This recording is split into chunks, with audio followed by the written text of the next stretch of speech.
Hey guys, and welcome to my kitchen. I've never done a video in here before, so welcome. I'm Sherri, I'm a registered dietitian, and today I wanted to talk about using calorie counters, free apps to aid you in weight loss. I am a big fan of these trackers for my clients. It's the only way you really know how many calories you're eating, which is essential for weight loss. I guess you can argue that with the mindful eating concept, but if you've tried mindful eating, intuitive eating, where you don't count calories and that's not worked for you, then you very well may need to try to track your calories. So I usually recommend MyFitnessPal. I have other clients who come to me, they're already using an app like Lose It. Perfectly fine. I'm just more familiar with MyFitnessPal. And today I wanted to share with you 3 of the big common mistakes that I see people make when they use MyFitnessPal. Now, here's a tip. Don't ever pay for the premium. It's not necessary. Just use the free version.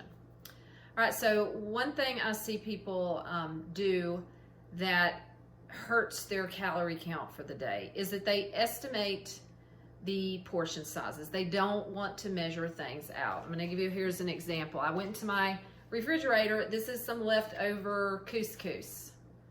So if I was going to eat, would I eat all of that? I guess it depends on what else I was eating. This is a pretty big serving. So this is one of those where you look at it and go, it's a large 1 serving, but too small to be 2 servings. So what am I going to do? So anyway, let's say I was going to eat the whole thing. I could guess and go, oh, that's a cup. Or I could actually take a measuring cup, put it in, measure it out. That way I'm accurate. There's a big difference in a cup and a half of couscous and a cup of couscous.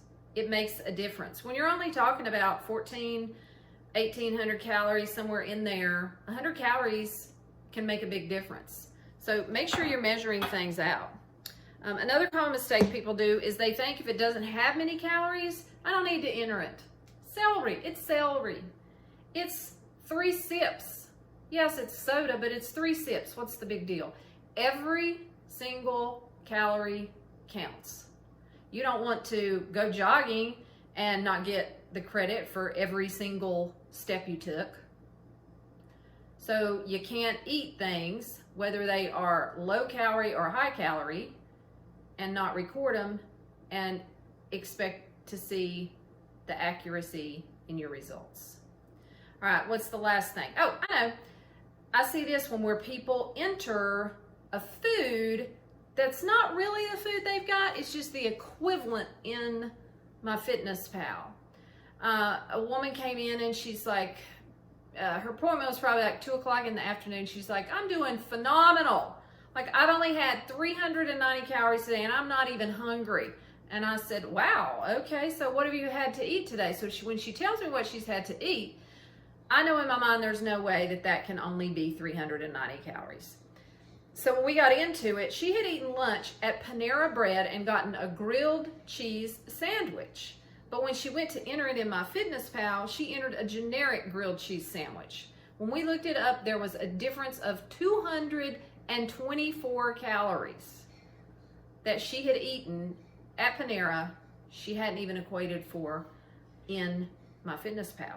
So these are the biggest mistakes I see people make. If you are tired of logging and you say, I don't understand why I'm not losing weight, accuracy, accuracy, accuracy. This is where it's really beneficial if you are someone who's detail oriented, because that will serve you well. Last thing I want to say about using these calorie trackers is that if you find yourself being resistant to entering the foods, measuring the foods, then you need to pause and ask yourself why.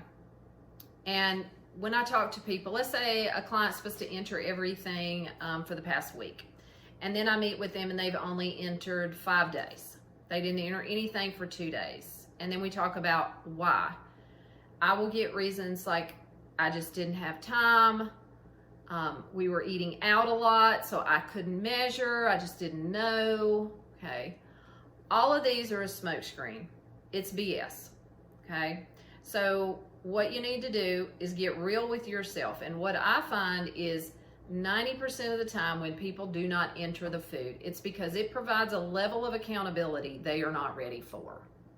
It is an extremely high level of accountability when I have to enter everything I eat and drink and I have to stop at a certain calorie level.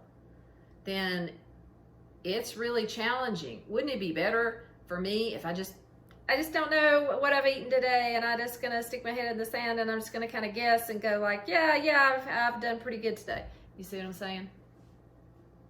Doesn't work like that. So again, ask yourself if you're resistant to entering, is it really time? I've done this before with clients.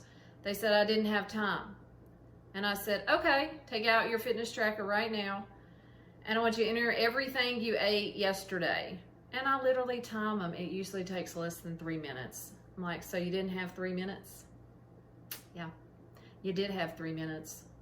The problem was I ate over the calorie level and I didn't want to document it, or I didn't want to know, or I think I ate over the calorie level, but I didn't want to put it in there, because then it smacks you in the face and says you can't eat that. You've only got 75 calories left for the day. And then you've got a choice to make. That's my cat, Ozzy, if you can hear him meowing. The cats, they love to mess up my videos. So anyway, questions about MyFitnessPal. If you have them, please put them in the comments below.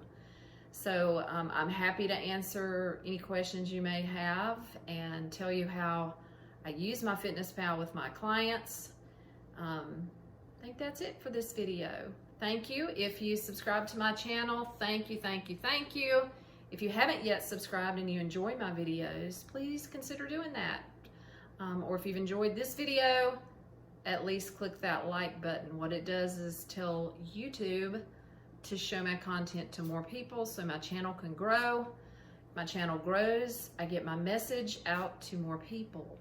So thanks. Until next time, stay healthy.